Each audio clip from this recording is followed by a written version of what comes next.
Hello guys. तो आज हम अपनी एक नई सीरीज स्टार्ट करने वाले हैं जिसमें काफ़ी मज़े आएंगे एंड मेनली हम लोग आज कवर करेंगे ज्योग्राफी क्लास 6 के एनसीईआरटी जो काफ़ी कॉम्पिटिटिव एग्जाम्स में वन लाइनर क्वेश्चंस में पूछी जाती है। जैसे कि अभी आने रिसेंटली में examination RO and ARO conduct होने वाला है, तो जिसमें वन लाइनर क्वेश्चंस पूछे जाते हैं, तो उसके लिए काफ़ी इम्पोर्टेंट रहेगा। तो आज हम ज्योग्राफी का चैप्टर फर्स्ट स्टार्ट करेंगे क्लास 6 का। इसका नाम है द अर्थ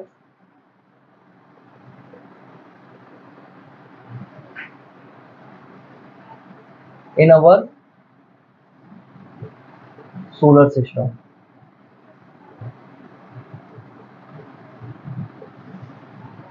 तो आपको पता है कि जो अर्थ है वो आपका सोलर सिस्टम में है। एंड सोलर सिस्टम कहाँ पर है? सोलर सिस्टम आपका कहाँ पर है? मिल्की वे गैलेक्सी। देन मिल्की वे गैलेक्सी कहाँ पर है? मिल्की वे गैलेक्सी कहाँ पर है? वो है एक यूनिवर्स में। और यूनिवर्स कितने हैं? एक यूनिवर्स है। एक यूनिवर्स है, उसमें बहुत सारी billions Galaxy, more than billions Galaxy, जिसमें से यूनिवर्स में एक हमारी मिल्की वे गैलेक्सी है जिसमें एक सोलर सिस्टम एग्जिस्ट करता है। उस सोलर सिस्टम में हमारा अर्थ उसका एक पार्ट है। ठीक है, आज इसी चैप्टर्स को हम आगे एक्सप्लेन करेंगे, आगे बढ़ाएंगे। हम एक एक करके सारे टर्म्स को एक्सप्लेन करेंगे एंड जो इंपॉर्टेंट क्वेश्चंस है हम पहले चैप्टर कंप्लीट करेंगे। जैसे कि हमने चैप्टर फर्स्ट कंप्लीट किया, उसके बाद जो एक्सपेक्टेड क्वेश्चंस होते हैं, प्रीवियस ईयर के क्वेश्चंस होते हैं, उनको भी सॉल्व करेंगे। पहले हम आगे बढ़ते हैं। अब देखो, इस सोलर सिस्टम को समझने से पहले हमें कुछ टर्म समझने पड़ेंगे। पहला टर्म है celestial body. What is celestial body? Celestial body वो होता है जैसे कि आपका sun, moon and other shining star. Other shining star, sun shine करता है, मून शाइन करता है, जो लाइट इमिट कर रहे हैं उनको हम सेलेस्टियल बॉडी कहते हैं। ठीक है, ये क्लियर है। सन, मून और जो अदर शाइनिंग स्टार्स हैं, कुछ भी हो सकते हैं, जो शाइन कर रहे हैं उनकी खुद की हीट है और लाइट इमिट कर रहे हैं, वो आपके सेलेस्टियल बॉडी कहलाते हैं। जिसमें से एक सन भी आपकी एक सेलेस्टियल बॉडी है, मून भी आपकी एक सेलेस्टियल बॉडी है, जो अदर शाइनिंग स्टार्स हैं वो भी एक सेलेस्टियल बॉडी है। उसी प्रकार से एक वर्ड आता है star. And what is star? Star का मतलब होता है कि जो आपकी एमिट कर रहा है लाइट को, जिसकी खुद की हीट है, ओन हीट, जिसकी खुद की हीट है और लाइट को एमिट कर रहा है, उसको कहते हैं हम स्टार। तो सर, ये सन है, सन भी तो अपनी लाइट को एमिट करता है। मून है, मून की भी तो खुद की लाइट्स होगी। तो सन एंड मून हम लोग कह सकते हैं स्टार्स है। हम सन को स्टार्स कह सकते हैं, मून को भी स्टार्स कह सकते हैं, क्योंकि ये शाइन कर रहे हैं। क्या हम प्लैनेट को स्टार्स कह सकते हैं? प्लैनेट्स को स्टार कह सकते हैं? नहीं, प्लैनेट को स्टार्स नहीं कह सकते। क्यों? क्योंकि वो शाइन नहीं कर रहा है, उसकी खुद की हीट नहीं है, उसकी खुद की लाइट नहीं है। वो अपनी जो प्लैनेट्स हैं वो हीट कहां से ले रहे हैं? सन से ले रहे हैं। सन से हीट ले रहे हैं, सन से लाइट ले रहे हैं। तो ये जो आपका सन है वही केवल स्टार कहलाएगा। मून है और अदर शाइनिंग स्टार्स हैं वही स्टार्स कहलाएंगे। प्लैनेट और स्टार्स में बहुत फर्क होता है। मेनली डिफरेंस ये रहेगा कि स्टार्स हैं, जो स्टार्स क्या है, अपनी लाइट्स को इमिट करते हैं, उनके पास खुद की हीट है। बट प्लैनेट्स के पास खुद की हीट नहीं है और वो लाइट इमिट्स नहीं करते हैं। मेनली डिफरेंस ये है आपका स्टार्स एंड प्लैनेट्स में। सेलेस्टियल बॉडीज में प्लैनेट इंक्लूड होगा, मतलब सेलेस्टियल बॉडी तो पूरा कवर कर रहा है कि सेलेस्टियल बॉडी है क्या। जो भी स्काई में है वो सारी सेलेस्टियल बॉडी, चाहे वो एस्ट्रॉइड्स हो, चाहे वो मेटेरॉइड्स हो, चाहे वो सन हो, चाहे वो मून हो, चाहे अदर शाइनिंग स्टार्स हो, वो सारे ही सेलेस्टियल बॉडी हैं। बट जो स्टार्स हैं, स्टार्स आपका सन है एंड मून है, क्योंकि उनकी खुद की लाइट्स है एंड खुद की उनकी हीट है जिसको वो इमिट कर रहे हैं। तो मेरे लिए लाइट नहीं है। ये मैंने आपको बताया कुछ ऐसी बॉडीज हैं जो काफी बड़ी हैं। ठीक है, काफी बड़ी हैं और जिनके पास बहुत ज्यादा हीट है एंड बहुत सारी लाइट्स है। जैसे कि मैंने आपको बताया था एक सन। सन स्टार है या प्लेनेट है? सन एक स्टार है। सन एक स्टार है, इसके पास इसकी खुद की हीट है और लाइट इमिट करता है। इस ये क्या करता है सन? सब प्लैनेट्स को, सोलर सिस्टम में जितनी भी प्लैनेट्स हैं उनको लाइट प्रोवाइड कराता है। सबसे बड़ा स्टार है, बहुत बड़ा है, बिग स्टार। मून है आपका, उसकी भी खुद की लाइट होती है, लाइट एमिट करता है मून। रात को हमें हल्का सा दिखता है ना, तो वो इसकी वजह से दिखता है क्योंकि मून के पास भी खुद की लाइट है। अब बात करें जिसके पास हीट एंड लाइट नहीं है खुद की, इसमें आपका आ जाएगा प्लैनेट्स। जितने भी आपके प्लैनेट्स हैं उनके पास खुद की हीट एंड लाइट नहीं है, लाइट खुद की हीट एंड लाइट नहीं है। अगर ऐसा होता तो प्लेनेट को जरूरत नहीं पड़ती सन के पास कि प्लेनेट के अगर पास हीट एंड लाइट होती है। एंड अगर हीट एंड लाइट प्लैनेट्स के पास होती, जैसे कि अर्थ के पास अगर अपनी खुद की हीट ज्यादा होती, तो हम सर्वाइव कर पाते अर्थ पे, नहीं कर पाते सर्वाइव। ठीक है, अब ये प्लैनेट्स हुआ, इसमें और भी जितने भी सेलेस्टियल बॉडीज हैं जिनके पास खुद की हीट एंड लाइट्स नहीं है वो इसमें आ जाएंगे। जैसे कि एस्टेरॉइड्स हुआ, एस्टेरॉइड्स भी इसी में आएंगे। ये सारे आपके जिनके पास हीट एंड लाइट्स नहीं होती है उनको प्लैनेट्स और एस्टेरॉइड्स को किया जाता है। अब देखो मून में भी दो टर्म्स आते हैं, full moon and new moon. Full moon and second one is new moon. अब इसका मतलब क्या है फुल मून और new moon? Full moon, full moon महीने में एक बार आता है, वैसे तो दोनों ही एक महीने में एक बार आएंगे। फुल मून जहां पर आपको पूरा मून दिखता है, जिसको हम पूर्णिमा की भी रात कहते हैं, पूर्णिमा की भी रात कहते हैं, जिसको फुल मून कहते हैं। एंड जो न्यू मून होता है, जब आपको कि इस टाइम पे ना आपको मतलब न्यू मून्स आता है, न्यू मून्स को हम अमावस्या कहते हैं, अमावस्या। ये दोनों टर्म्स होते हैं full moon and new moon, जो एसोसिएटेड है मून से लेके।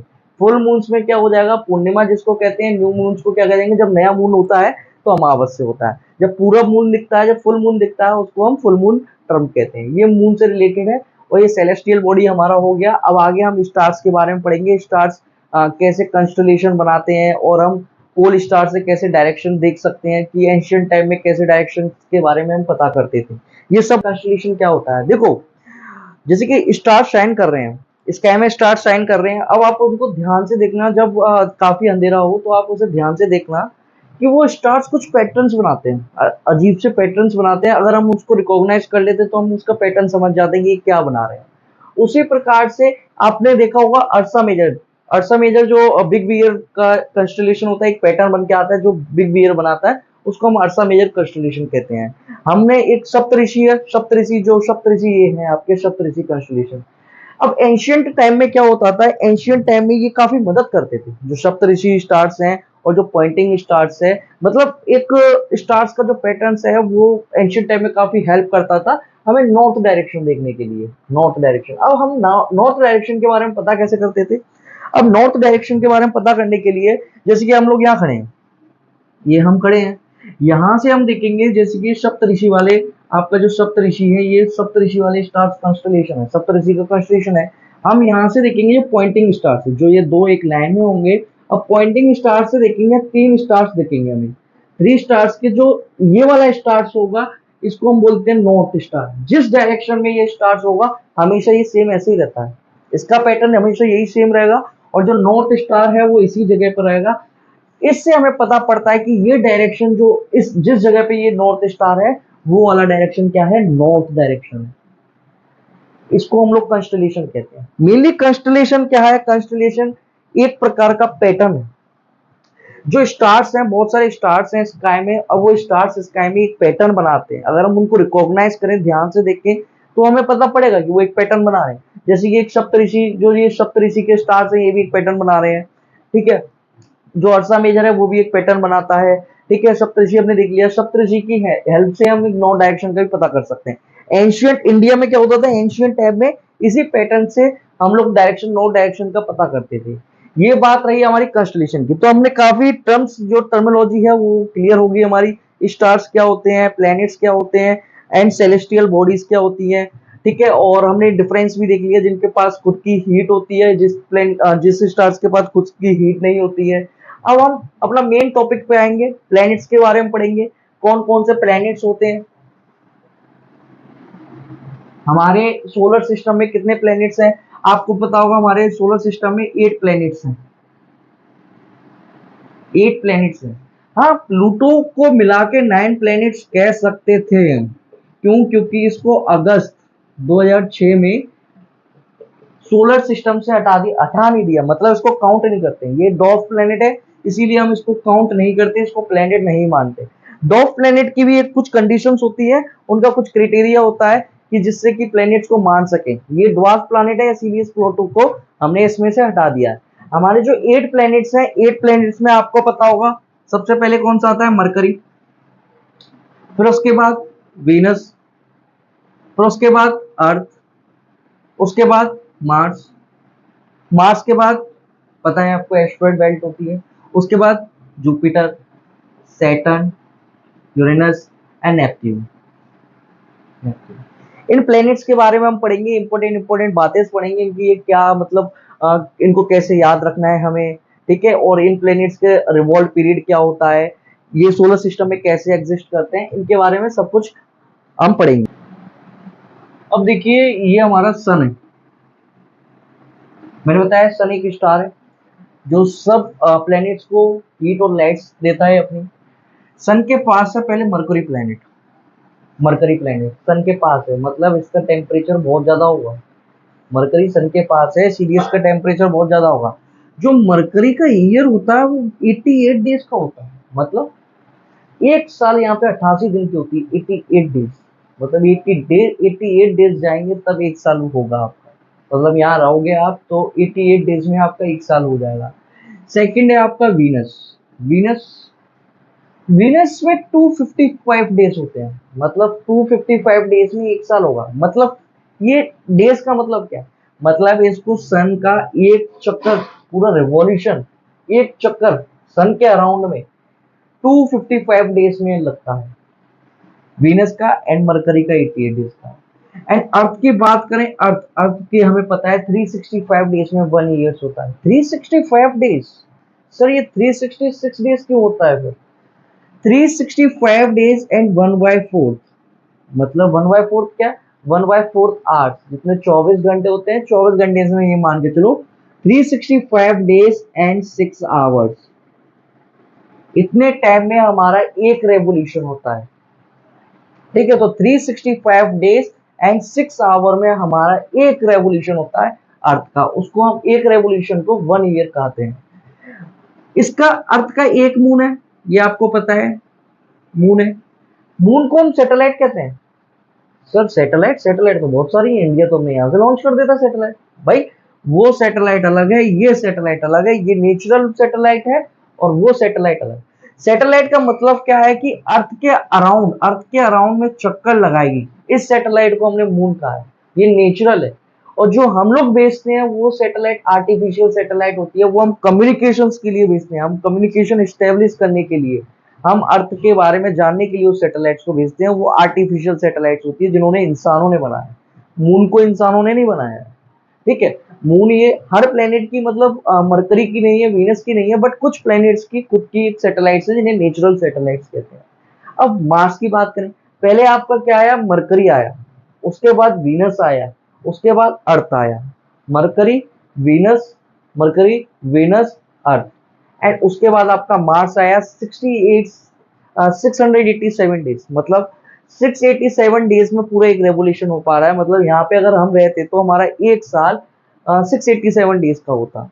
इसमें आपके 2 मून्स है, जैसे हमारे पास एक मून है अर्थ के जो चारों तरफ घूमता है, वो एक मून है, बट मार्स के पास कितने? 2 मून है। उससे आगे हम जाएंगे तो ये हमारी एस्ट्रॉयड बेल्ट आ जाएगी, ये वाली है ना, ये हमारी एस्ट्रॉयड बेल्ट आ जाएगी। अब एस्ट्रॉयड बेल्ट क्या है?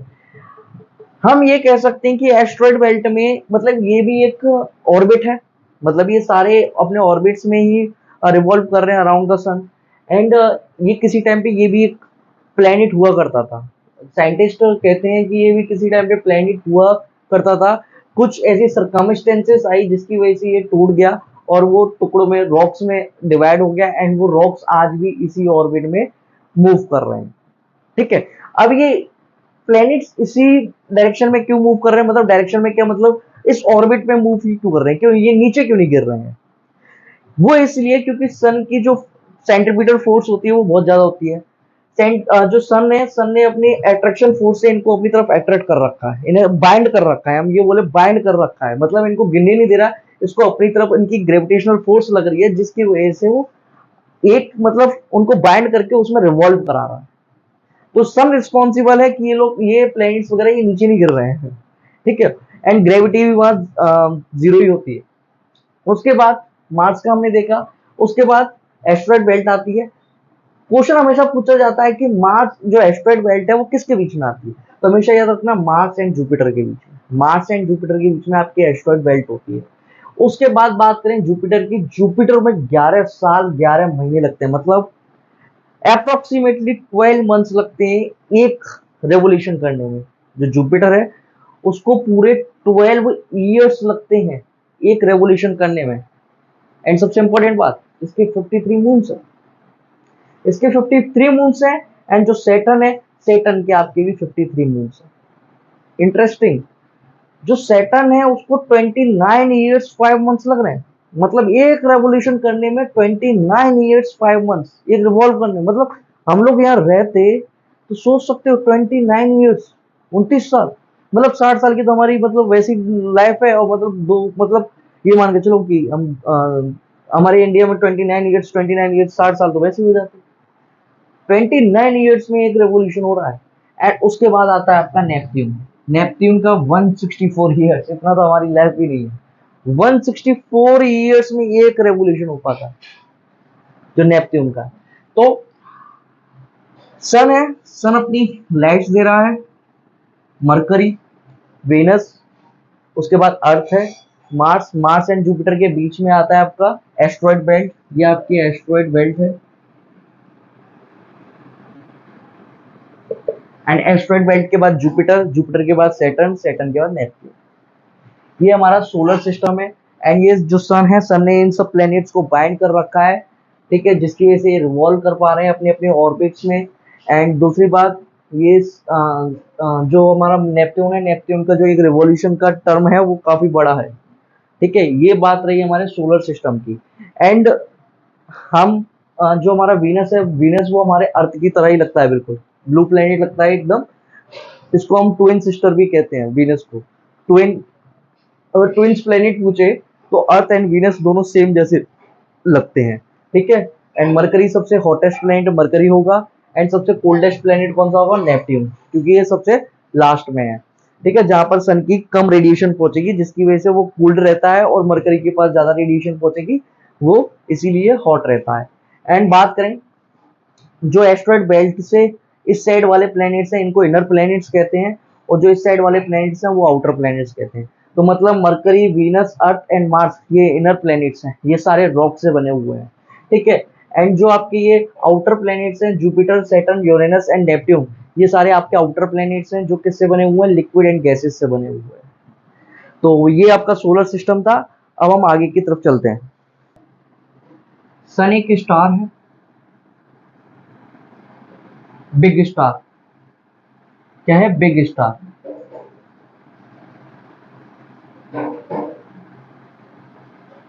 एक बिग स्टार है जिसके पास खुद की बहुत सारी हीट है, बहुत सारी लाइट्स इमिट करता है। ये आपका गैसेस से बना हुआ है, गैसियस से, मतलब हम इसके पास भी जाएंगे ना तो वहां जल जाएंगे। बहुत बड़ा स्टार है, जो कि ये मान के चलो पूरे सोलर सिस्टम को इसने बाइंड कर रखा है, सोलर सिस्टम को बाइंड रखा है। तो समझ ही सकते हो इसका कितना बड़ा साइज होगा, जिसने सोलर सिस्टम को बाइंड करने के लिए बहुत बड़ा साइज चाहिए, क्योंकि ग्रेविटेशनल फोर्स भी ज्यादा होनी चाहिए। और ग्रेविटेशनल फोर्स जब कब ज्यादा होगी, जब उसका साइज बड़ा होगा। तो सन एक बहुत अच्छा रोल प्ले करता है, बहुत मतलब अ, इसके बिना सोलर सिस्टम नहीं हो सकता। तो जो सन है एक स्टार है, प्लेनेट नहीं है। Sun is not a planet, it is a star which emits lights and heat, ठीक है। तो ये गैसियस से बना हुआ है, एंड सोलर सिस्टम में इसको, ये सोलर सिस्टम को बाइंड करके रखता है। मून की बात करें, मून, मून एक नेचुरल सैटेलाइट होती है। हमने देखा है ये मून क्या है, एक नेचुरल सैटेलाइट है, नेचुरल सैटेलाइट मून। अब हमने देखा कि अर्थ के चारों तरफ मून घूमता है, जैसे कि ये आपका अर्थ है, ये आपका अर्थ है, इसके जो चक्कर लगा रहा होगा ये मून लगा रहा होगा, ये मून। इसका जो पीरियड होता है वो 24 आवर्स का होता है, ठीक है। जो रोटेशन होता है इसका 24 आवर्स का होता है, नहीं नहीं, ये 27 डेज का इसका 27 का इसका पूरा रेवोल्यूशन होता है, 27 डेज का रेवोल्यूशन होता है। ठीक है, मैंने आपको बताया फुल मून होता है जो पूर्णिमा के दिन दिखता है, मतलब फुल मून जिसमें पूरा मून दिखता है, और न्यू मून जब मून इनविजिबल हो जाए, वो ये इन दोनों से एसोसिएट है मून से। अब मून को हम नेचुरल सैटेलाइट कहते हैं। अगर हमने इसको नेचुरल सैटेलाइट कहा है तो इसका मतलब एक आर्टिफिशियल सैटेलाइट भी एग्जिस्ट करती होगी। यस, आर्टिफिशियल सैटेलाइट भी एग्जिस्ट करती है। अब आर्टिफिशियल सैटेलाइट कौन सी होती है? देखो, आर्टिफिशियल सैटेलाइट्स वो होती है जो ह्यूमंस के द्वारा बनाई गई है। किसके द्वारा बनाई गई है? ह्यूमंस के द्वारा। अब ह्यूमंस के द्वारा बनाई गई है भाई, देखो ये नेचुरल सैटेलाइट जो मून है ये हमें डायरेक्ट ये हमें कम्युनिकेशन नहीं बना पाती है। कम्युनिकेशन कौन? आर्टिफिशियल सैटेलाइट जो हमें बताती है, अर्थ के बारे में बताती है, जो हमें अर्थ की पिक्चर्स मिलती हैं वो सब इस आर्टिफिशियल सैटेलाइट से मिलती है। अब आर्टिफिशियल सैटेलाइट कैसे काम करती है? जैसे कि ये हमारा अर्थ है, ठीक है, अर्थ का जैसे इसके ऊपर ये मून है, मून भी तो एक ऑर्बिट में घूम रहा है, उसी के पास बहुत सारे ऑर्बिट्स होते हैं अर्थ के चारों तरफ, बहुत सारे ऑर्बिट्स होते हैं, जियो स्टेशनरी ऑर्बिट भी कहते हैं, ठीक है, जियो सिंक्रोनस ऑर्बिट कहते हैं, बहुत सारे ऑर्बिट होते हैं, ये आगे हम पढ़ेंगे जब जैसे लेवल अप होता जाएगा हमारा।